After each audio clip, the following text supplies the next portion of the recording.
오늘 말씀은 하나님의 선물일 영생입니다. 그리스도의 그리스도 안에 새 생명이라고 전주에 말씀을 나누었습니다. 이어서 오늘은 하나님의 선물 영생입니다. 똑같은 본문에 로마서 6장 12절에서 23절의 말씀으로 여러분과 나누려고 합니다. 오늘 말씀은 하나님의 선물을 소유한 그리스도인들의 성화의 기본 실천인 자신과의 싸움인 이야기입니다. 우리는 자신과의 싸움이 제일 기본적으로 1차적으로 이루어져야 한다는 것입니다. 그것이 자기와의 싸움이 이루어지지 않고서는 성화의 과정을 갈 수가 없기 때문인 것입니다. 본문에서 보면 12절에서 14절에 죄에 대해 죽고 하나님께 대하여 살았다는 믿음을 지닌 자들에게 이제 하나님의 은혜와 온전히 순종함으로 모든 죄악을 물리치고 정복해 나가는 그리스도의 영적 군사로서 일어나야 한다라고 말씀하고 있습니다. 모든 성도가 삶의 과정에서 선한 싸움을 싸워야 할 1차적인 장은 바로 자기 자신인 것입니다. 세상의 현인들도 말합니다. 너의 자신을 알라라고 말했습니다.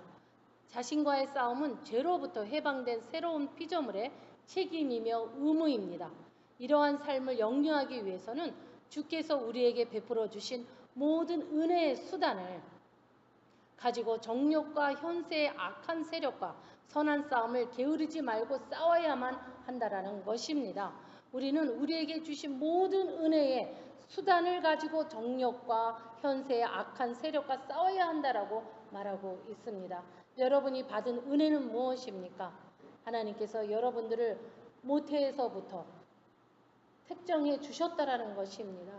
그것이 여러분들에게 은혜이며 또 그 은혜로 인하여서 여러분들이 선하다고 하는 의인이라고 하는 칭의까지도 받는, 그래서 여러분들이 그 사랑해 주시는 그 하나님이 나를 사랑하는 그 은혜를 믿는 것이 믿음이라고 이야기하고 믿기 때문에 순종할 수 있다라고 하는 것입니다. 아브라함이 왜 의로운 사람입니까? 하나님이 보시기에 하나님을 두려워하는 자였기 때문인 것입니다. 내 아들이 죽는 것이 두려운 게 아니라 하나님이 나에게 명령한 대로 지키지 않은 것에 대해서, 아니면 하나님의 그 명령을 두려워 알며 그것을 순종하였기 때문에 의롭다라고 하는 칭의를 받게 되는 것입니다. 그래서 아브라함은 우리의 조상이며 우리의 의인이며 또한 그가 우리의 아버지라고도 말하는 것입니다. 하나님께서는 예수 그리스도를 아브라함이 이삭을 바치는 것과 같이 그 아들 독생자 예수 그리스도를 바치셨습니다. 그 사랑을 우리에게 주셨다라는 것입니다. 그렇다면 여러분들은 현재 무엇이 그렇게 아프고 무엇이 그렇게 아깝고 무엇이 그렇게 두려움으로 살아가고 있는 것입니까? 우리가 하나님의 그 사랑의 은혜를 받은 자로서 그것을 믿고 살아간다면 우리는 하나님을 두려워하지 사람을 두려워하지 않는 것입니다. 그것에 대해서 오늘 로마서에서 이야기하고 있는 것입니다. 그래서 너희는 악한 세력과 선한 싸움을 게을리하지 말라라고 이야기합니다. 다음은 15절에서 23절의 말씀에서 은혜를 핑계삼아 죄악을 옹호하려는 율법 획일론적인 태도를 갖지 말라고 이야기합니다. 그거에 대한 경고의 말씀입니다. 우리는 죄로부터 해방된 것에 머무르지 않고 하나님께 적극적으로 순종해야만 한다라는 것입니다. 우리는 게으름이나 우리는 도중에 쓰는 자들이 아닙니다. 우리는 계속 전진적으로 적극적으로 하나님을 순종하지 아니하면은 우리는 그 하나님의 은혜라는 핑계 속에서 게으름을 피우다 보면 마귀의 습성으로 우리는 돌아갈 수밖에 없다라는 것입니다. 나태하다라는 것, 이것이 바로 죄악 중에 죄악이라는 것이죠. 그러므로 고귀한 성령의 열매들을 실제적인 삶에서 맺을 수가 없기 때문에 우리는 그것을 전진적인 순종으로 인하여서 성령의 열매를 실제적으로 삶에서 맺어 나갈 수 있게 되었다라는 것입니다. 이렇듯 성화의 노력은 구원을 얻기 위한 조건만이 아니라 구원에 확신하는 자가 행하게 되는 당연한 결과라는 것입니다. 우리는 성화에서 얘기하는 그 열매, 이 열매가 어렵다라고들 얘기들을 하는데 그것은 어려운 것이 아니라 당연한 구원의 확신을 가진 자들에게는 당연히 행해야만 하는 아주 당연한 결과라는 것입니다. 우리는 노력해서 되는 것이 아닙니다. 하나님의 은혜에 전적으로 그 모든 것이 이루어진다라는 거예요. 무엇을 하면? 순종을 하면. 근데 우리는 순종보다는 아니다라고 노라는 말을 많이 사용할 것입니다. 아니면 자기의 합리화, 자기를 합리화적으로 자기를 설득하려고 하는 그러한 생각들을 많이 한다라는 것입니다. 이것이 바로 사도 바울이 말하는 스스로 속이지 말라라는 말씀인 것입니다. 왜냐하면 노예의 옛 주인은 그 노예가 다른 사람의 노예가 될 경우 더 이상 그를 지배할 수 없는 것과 마찬가지이기 때문입니다. 성도들은 죄를 섬기던 자리에서 하나님을 섬기는 자리로 옮겨졌기 때문에 이제는 하나님께서 원하시는 일만 해야만 하는 것입니다. 그것이 여러분이 정체성이 바뀐 것이고 신분이 바뀐 것입니다. 근데 내가 신분이 바뀐 것에 대해서 자각하지 아니하고 인지하지 아니하고 내가 옛날의 나로 살아간다면 그것은 아직도 죄의 종노릇하고 살아간다라는 것입니다. 제가 명령하는 일을 해서는 안 됩니다. 우리는 제가 명령하는 대로 따라가는 일들이 많습니다. 우리들이 사용하는 용어에서 아니라는 말들을 아마 많이 사용하고 있다면 그것은 제가 원하는 명령대로 일하고 살아가는 그러한 자들이라는 것입니다. 로마서 8장에 말합니다. 그리스도의 영이 없는 자는 그리스도인이 아니라고 말합니다. 여러분은 죄로부터 완전히 해방된 하나님의 종으로서만 살아가야만 합니다. 사도 바울은 종살이에서 비유해서 말씀하고 계십니다마는 죄의 종을 보면 죄의 종의 주인은 누구이냐 하면 죄입니다. 죄가 나를 다스리고 있다라는 겁니다. 죄가 명령에 의해서 복종하기 때문에 우리는 죄가 우리의 주인이 되는 것입니다. 그래서 종의 주인인 죄라는 것입니다. 죄의 종의 신분은 부정하고 불법하는 자들을 말합니다. 그들에게 오는 보수는 무엇이냐 하면 파멸일 뿐입니다. 그들의 수명은 단명할 것입니다.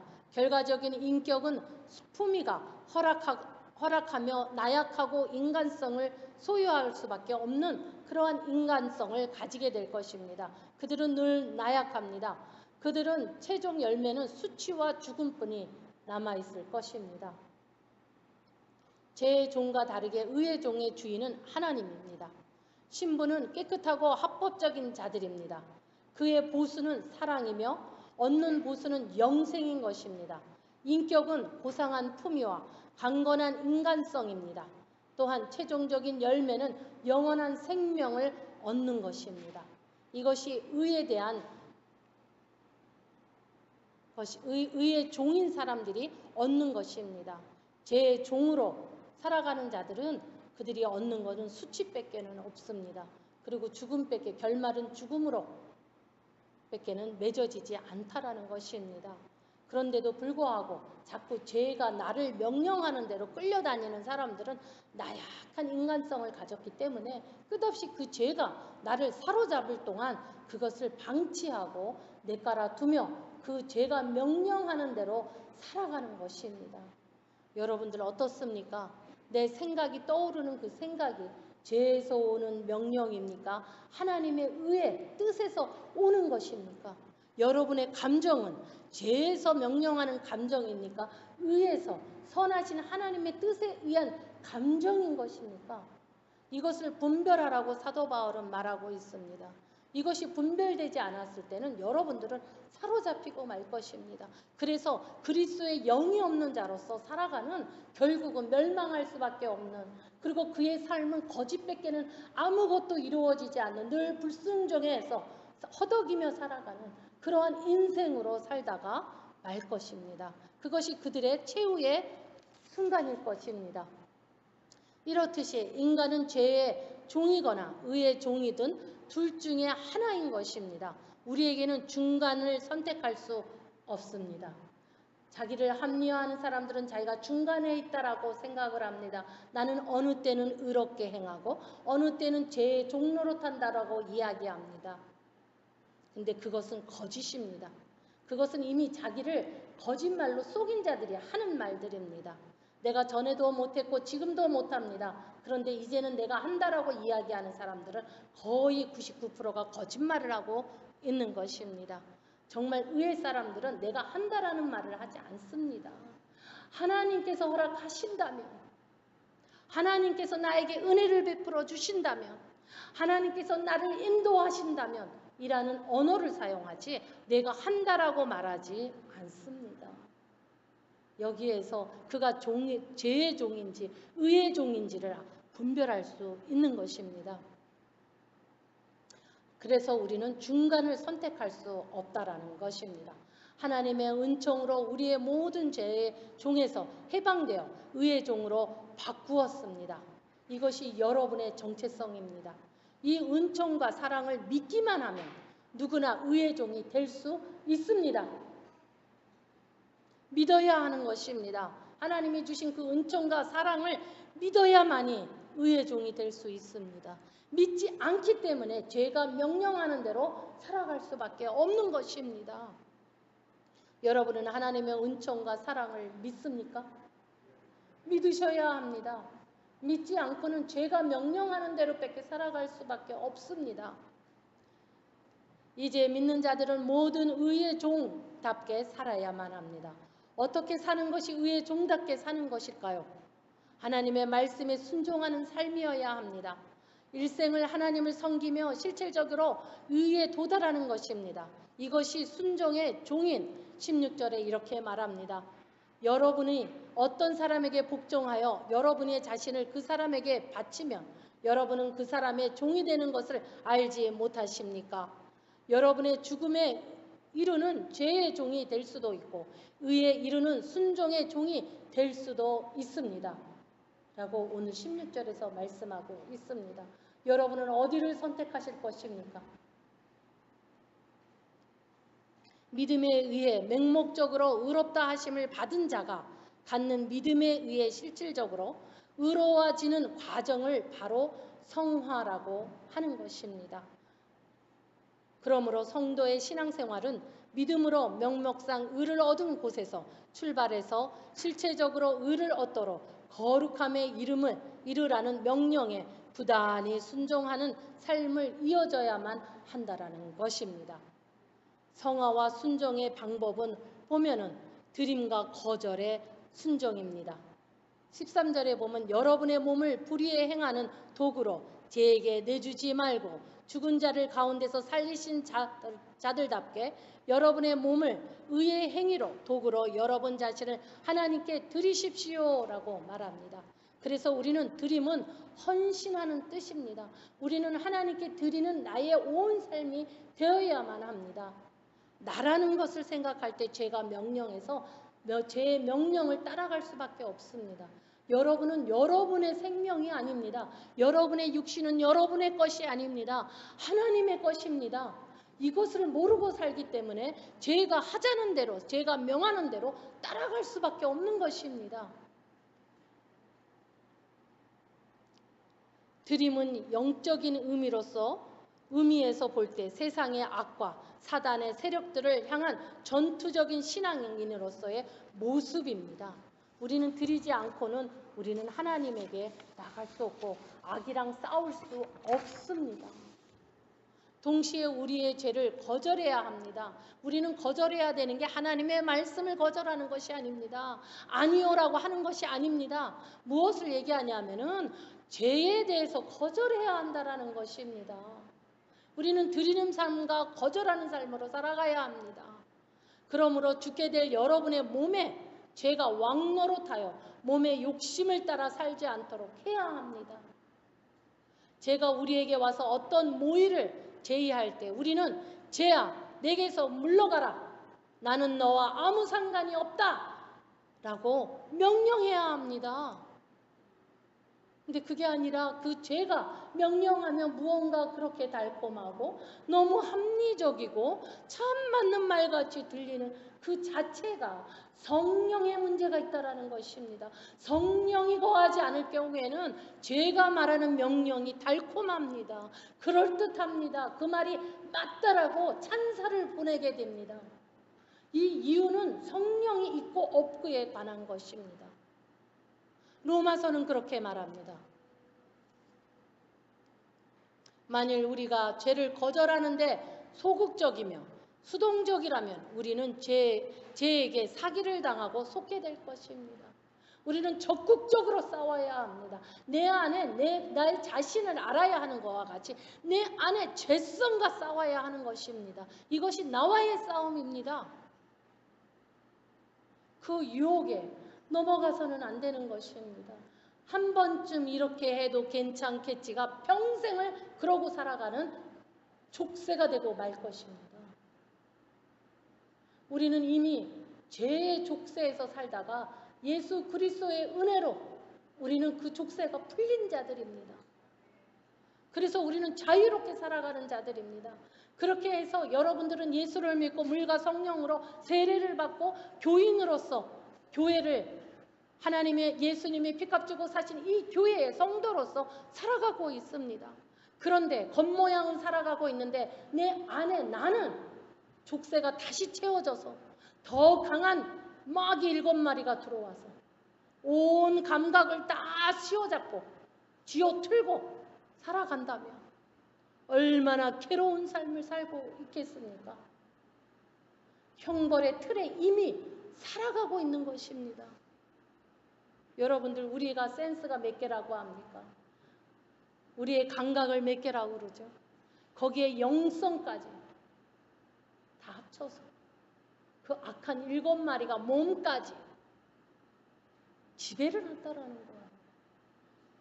어떻게 생각합니까? 온 몸과 나의 온 인격을 족쇄를 채웠다라는 것입니다.